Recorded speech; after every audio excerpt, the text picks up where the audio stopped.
റെസ്റ്റോറൻറ്റിൽ കിട്ടുന്ന അതേ ടേസ്റ്റിൽ ഗോബി മഞ്ചൂരിയൻ നമുക്ക് വളരെ എളുപ്പത്തിൽ തന്നെ വീട്ടിൽ ചെയ്തെടുക്കാൻ പറ്റും. വളരെ സിമ്പിൾ ആയിട്ടുള്ള ഒരു റെസിപ്പിയാണ്. എല്ലാവരും ട്രൈ ചെയ്ത് നോക്കുക. അപ്പോൾ നമുക്കിതെങ്ങനെയാണ് ചെയ്യുന്നതെന്ന് നോക്കാം. പിന്നെ ആദ്യമായിട്ട് ഈ ചാനൽ വന്നവരുണ്ടെങ്കിൽ ചാനൽ ഒന്ന് സബ്സ്ക്രൈബ് ചെയ്ത് സപ്പോർട്ട് ചെയ്തേക്കണേ.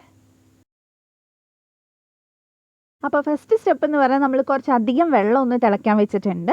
അത് നന്നായിട്ടൊന്ന് ചൂടായി വരുന്ന സമയത്ത് നമ്മൾ ഇതിനകത്തോട്ട് കോളിഫ്ലവർ ചേർത്ത് കൊടുക്കുകയാണ്. ഞാൻ 3 കപ്പ് കോളിഫ്ലവർ എടുത്തിട്ടുണ്ട്.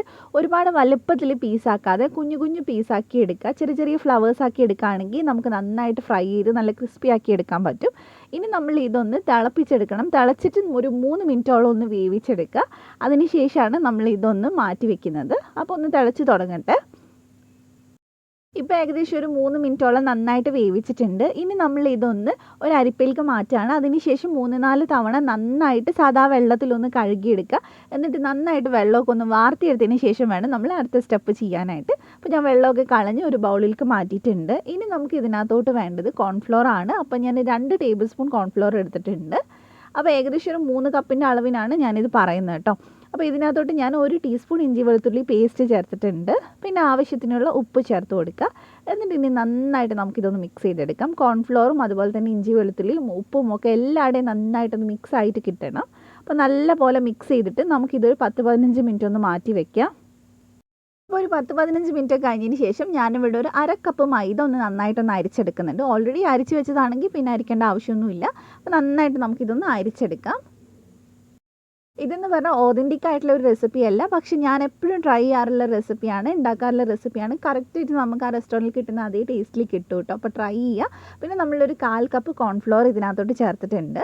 അതിൻ്റെ കൂടെ തന്നെ നമ്മൾ ഏകദേശം 1 ടേബിൾ സ്പൂണോളം സൺഫ്ലവർ ഓയിലും കൂടി ഒഴിച്ചു കൊടുത്തിട്ടുണ്ട്. ഇതൊക്കെ ചെയ്യുന്ന സമയത്ത് വെളിച്ചെണ്ണ ഒരിക്കലും എടുക്കരുത്. പിന്നെ നമ്മൾ ആവശ്യത്തിന് ഉപ്പ് ചേർത്തിട്ട് ഇത് നന്നായിട്ടൊന്ന് മിക്സ് ചെയ്തെടുക്കുക. നല്ല പോലെ മിക്സ് ചെയ്തെടുക്കുക. ഇനി സൺഫ്ലവർ ഓയിൽ ഇല്ല എങ്കിൽ സാധാരണ പാം ഓയിൽ എടുത്താലും കുഴപ്പമൊന്നുമില്ല, വെളിച്ചെണ്ണ എടുക്കരുത്. അപ്പോൾ നല്ലപോലെ നമ്മളിത് മിക്സ് ചെയ്തെടുത്തിട്ടുണ്ട്. ഇനി ഇതിനകത്തോട്ട് നമുക്ക് വെള്ളം ഒഴിച്ചിട്ട് ഇതൊന്ന് കലക്കിയെടുക്കണം. ഒരുപാട് അങ്ങ് ലൂസ് ബാറ്റർ ആവരുത്, അതുപോലെ ഒത്തിരി അങ്ങ് ടൈറ്റും ആവരുത്. അപ്പോൾ അതിനനുസരിച്ചൊന്ന് നമുക്ക് മിക്സ് ചെയ്തെടുക്കാം. അപ്പോൾ നല്ല പോലെ ഒന്ന് മിക്സ് ചെയ്തെടുക്കുക. പിന്നെ നമ്മൾ ഒത്തിരി ലൂസായി എന്ന് തോന്നുകയാണെങ്കിൽ നമുക്ക് ആദ്യത്തെ ബാച്ച് ഇടുമ്പോൾ തന്നെ മനസ്സിലാവും, അധികം മാവ് ഇതിൽ പിടിക്കാത്ത പോലെ തോന്നും. അങ്ങനെ വരുന്ന സമയത്ത് 1 ടേബിൾ സ്പൂണും കൂടെ മൈദ ചേർത്തിട്ട് മിക്സ് ചെയ്തെടുത്താൽ മതി. അപ്പോൾ ഇത് കുറച്ചൊന്ന് ലൂസാണ് കേട്ടോ. ഇതിലേക്ക് ഞാൻ 1 ടേബിൾ സ്പൂണും കൂടെ മൈദ ചേർത്ത് മിക്സ് ചെയ്തതിന് ശേഷമാണ് ഫ്രൈ ചെയ്തെടുക്കുന്നത്. അപ്പോൾ ഇനി നമുക്ക് അടുത്ത സ്റ്റെപ്പ് ചെയ്യാം. അപ്പോൾ ഇനി ഫ്രൈ ചെയ്യാന്നുള്ളതാണ്. അപ്പോൾ നമുക്ക് ആദ്യത്തെ ബാച്ച് ഒന്ന് ഫ്രൈ ചെയ്തെടുക്കാം. നമ്മുടെ കോളിഫ്ലവർ മാവിൽ നന്നായിട്ട് മുക്കിയതിന് ശേഷം വേഗം ഫ്രൈ ചെയ്തെടുത്താൽ മതി. അപ്പോൾ അതുപോലെ തന്നെ ഫ്രൈ ചെയ്യുന്ന സമയത്ത് നമ്മൾ ഫ്ലെയിം എപ്പോഴും ശ്രദ്ധിക്കുക. നമ്മൾ മീഡിയം ഫ്ലെയിമിൽ വെച്ചിട്ട് വേണം ഫ്രൈ ചെയ്യാനായിട്ട്. ഒരുപാട് ഹൈ ഫ്ലെയിമിൽ വെച്ചിട്ട് ചെയ്യരുത്. ഒരു ലോ ടു മീഡിയം ഫ്ലെയിം അല്ലെ മീഡിയം ഫ്ലെയിമിൽ വെച്ച് ചെയ്താൽ മാത്രമേ ഇത് നല്ല ക്രിസ്പി ആയിട്ട് കിട്ടുള്ളൂ. പെട്ടെന്ന് നമ്മൾ ഫ്രൈ ചെയ്തെടുത്തു കഴിഞ്ഞാൽ ഉള്ളങ്ങനെ ഒന്ന് റെഡി ആയിട്ടും ഉണ്ടാവില്ല, അതുപോലെ അത്ര ക്രിസ്പി ആയിട്ട് കിട്ടുകയില്ല. ഇത് നല്ല ക്രിസ്പി ആകുമ്പോഴാണ് കഴിക്കുമ്പോൾ നല്ല രസം ഉണ്ടാവുക. അപ്പോൾ ഒരു സൈഡ് ഒന്ന് റെഡി ആവുന്ന സമയത്ത് നമുക്കിതൊന്ന് തിരിച്ചിട്ട് കൊടുക്കാം. അപ്പോൾ 2 സൈഡും ഏകദേശം ഒരു ചെറിയൊരു ലൈറ്റ് ഒരു ബ്രൗൺ കളർ വരുന്ന വരെ ചെയ്താൽ മതി. ഒത്തിരി അങ്ങ് കളർ മാറാൻ നിൽക്കേണ്ട ആവശ്യമില്ല.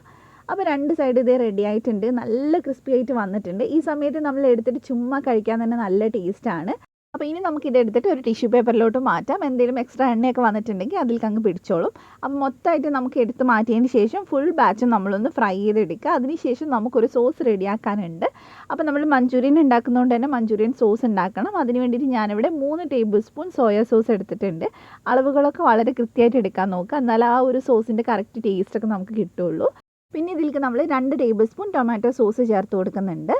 അതിൻ്റെ കൂടെ തന്നെ നമുക്ക് ഇതിലേക്ക് ചില്ലി സോസും ചേർത്ത് കൊടുക്കണം. ചില്ലി സോസ് ഒരുപാട് ചേർക്കേണ്ട ആവശ്യമില്ല, 1 ടേബിൾ സ്പൂൺ മാത്രം ചേർത്താൽ മതി. ഇനി നമ്മൾ ഇതിനകത്തോട്ട് ചേർക്കുന്നത് 1.5 ടീസ്പൂൺ വിനാഗിരിയാണ്. അപ്പോൾ അതുകൂടെ ചേർത്ത് കൊടുത്തിട്ടുണ്ട്. പിന്നെ നമുക്ക് വേണ്ടത് കോൺഫ്ലോർ ആണ്. അത് ഞാൻ 1 ടേബിൾ സ്പൂൺ ചേർത്ത് കൊടുത്തിട്ടുണ്ട്. അത്രയും മതിയാകും ഇതിന്. പിന്നെ ഒരു 1/4 കപ്പ് വെള്ളവും കൂടെ ചേർത്തിട്ട് ഇത് നന്നായിട്ട് മിക്സ് ചെയ്തെടുത്താൽ നമ്മുടെ മഞ്ചൂരിയനുള്ള സോസ് ഇവിടെ റെഡി ആയിട്ടുണ്ട്.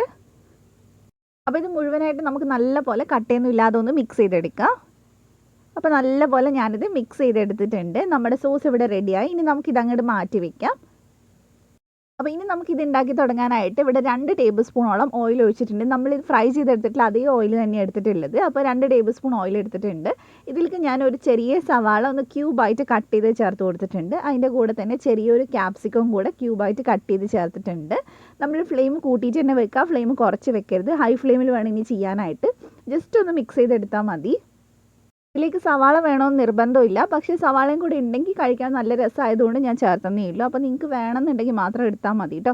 പിന്നെ ഇതിനകത്തോട് ഞാനൊരു 1/2 ടീസ്പൂൺ ഇഞ്ചി വെളുത്തുള്ളി പേസ്റ്റ് ചേർത്ത് കൊടുക്കുന്നുണ്ട്. പകരം കട്ട് ചെയ്ത് ചേർത്താലും മതി. എന്നിട്ട് നന്നായിട്ട് മിക്സ് ചെയ്തെടുക്കുക. ഇനി ഇതിലേക്ക് എരിവിന് ആവശ്യത്തിനനുസരിച്ചുള്ള കുരുമുളക് പൊടി ചേർത്ത് കൊടുക്കുക. ഞാൻ 1.5 ടീസ്പൂൺ ചേർത്തിട്ടുണ്ട്. അത് ഞാൻ ഇടുന്നത് കാണിക്കാൻ വിട്ടുപോയിട്ടുണ്ട്. ഇനി നമ്മൾ ഇതിനകത്തോട്ട് സോസ് ചേർത്ത് കൊടുക്കുകയാണ്, നമ്മൾ നേരത്തെ ഉണ്ടാക്കി വെച്ചിട്ടുള്ളത്. അപ്പോൾ നന്നായിട്ട് നമുക്കിതൊന്ന് മിക്സ് ചെയ്തെടുക്കാം. പെട്ടെന്ന് ഇതൊന്ന് തിക്കായിട്ട് വരും. പിന്നെ ഞാൻ ഇതിലേക്ക് 2-3 ഡ്രോപ്പ് റെഡ് ഫുഡ് കളർ ചേർത്തിട്ടുണ്ട്. അത് ഞാൻ കാണിക്കാത്തത് അത് ചേർക്കേണ്ടെന്നുള്ളത് കൊണ്ടാണ്. അപ്പോൾ നമ്മൾ വീട്ടിലൊന്നും ചെയ്യുന്ന സമയത്ത് അത് ചേർക്കേണ്ട ആവശ്യമില്ല. ഇപ്പോൾ ഫോട്ടോ എടുക്കാനും അതുപോലെ റെസ്റ്റോറൻറ്റ് സ്റ്റൈലിൽ കിട്ടാനും വേണ്ടി ഞാൻ ചേർത്തന്നേ ഉള്ളൂ കേട്ടോ. ഇതിലേക്ക് ഞാൻ കോളിഫ്ലവറും കൂടെ ചേർത്തിട്ടുണ്ട്. ഇനി നമ്മൾ ഹൈ ഫ്ലെയിമിൽ തന്നെ ജസ്റ്റ് ഒന്ന് മിക്സ് ചെയ്തെടുക്കുക. ഒരുപാട് നേരം വേണ്ട, നന്നായിട്ട് സോസ് ഇതിൽ പിടിക്കുന്ന അത്രയും നേരം വെച്ചാൽ മതി. അപ്പോൾ നന്നായിട്ട് നമുക്ക് മിക്സ് ചെയ്ത് കൊടുക്കാം. ഇപ്പോൾ നല്ല ക്രിസ്പി ആയിട്ടാണ് നമ്മുടെ കോളിഫ്ലവർ ഉള്ളത്. അപ്പോൾ നമ്മൾ ചൂടോടെ തന്നെ ഹൈ ഫ്ലെയിമിൽ ഇത് ചെയ്യണമുണ്ട്, ആ ക്രിസ്പിനെസ് പോവുകയില്ല. അപ്പോൾ സെർവ് ചെയ്യുമ്പോഴും പെട്ടെന്ന് തന്നെ സെർവ് ചെയ്യും. അപ്പോൾ നല്ല രസം ഉണ്ടാവും കഴിക്കുന്ന സമയത്ത്. അപ്പോൾ നന്നായിട്ട് ഇത് നമ്മൾ മിക്സ് ചെയ്ത് സോസൊക്കെ നന്നായിട്ട് ഇതിലേക്ക് പിടിച്ചിട്ടുണ്ട്. ഇനി നമ്മൾ ഏറ്റവും അവസാനമായിട്ട് ചെയ്യുന്നത് കുറച്ച് പഞ്ചസാര ചേർത്ത് കൊടുക്കുകയാണ്. അപ്പോൾ ഏകദേശം ഒരു 2 നുള്ള് പഞ്ചസാര ഞാൻ ചേർത്ത് കൊടുത്തിട്ടുണ്ട്. അപ്പോൾ നോക്കിയിട്ട് കുറച്ചും കൂടെ സ്വീറ്റ് വേണമെന്നുണ്ടെങ്കിൽ കുറച്ചുകൂടെ ചേർത്ത് കൊടുത്താലും കുഴപ്പമൊന്നുമില്ല. അപ്പോൾ ഇനി നന്നായിട്ട് മിക്സ് ചെയ്തിട്ട് നമുക്ക് ഫ്ലെയിം അങ്ങ് ഓഫ് ചെയ്യാം. ഇനി ഇതിലേക്ക് ഞാൻ സ്പ്രിംഗ് ഓനിയൻ ഒന്നും ചേർത്തിട്ടില്ല. അപ്പോൾ നിങ്ങൾക്ക് കിട്ടുവാണെങ്കിൽ സവാളയൊക്കെ ചേർക്കുന്ന സമയത്ത് സ്പ്രിംഗ് ഓനിയൻ ചേർത്ത് കൊടുക്കുക കേട്ടോ. അത് നല്ല എന്താ പറയുക, നല്ലൊരു ഫ്ലേവർ കൊടുക്കുന്നതാണ് ഇതിന്. പക്ഷേ എനിക്ക് കിട്ടാത്തതുകൊണ്ടാണ് ഞാൻ ചേർക്കാത്തത്. നിങ്ങൾക്ക് കിട്ടുമെങ്കിൽ എന്തായാലും ചേർത്ത് കൊടുക്കുക. അപ്പോൾ നമ്മളിത് സെർവ് ചെയ്തിട്ടുണ്ട്. നല്ല ടേസ്റ്റി ആയിട്ടുള്ള ഗോബി മഞ്ചൂരിയൻ ഇവിടെ റെഡി ആയിട്ടുണ്ട്. എല്ലാവരും ട്രൈ ചെയ്ത് നോക്കുക. റെസിപ്പി ഇഷ്ടമായിട്ടുണ്ടെങ്കിൽ ചാനൽ സബ്സ്ക്രൈബ് ചെയ്യുക. മറ്റൊരു വീഡിയോ ആയിട്ട് കാണാം. താങ്ക്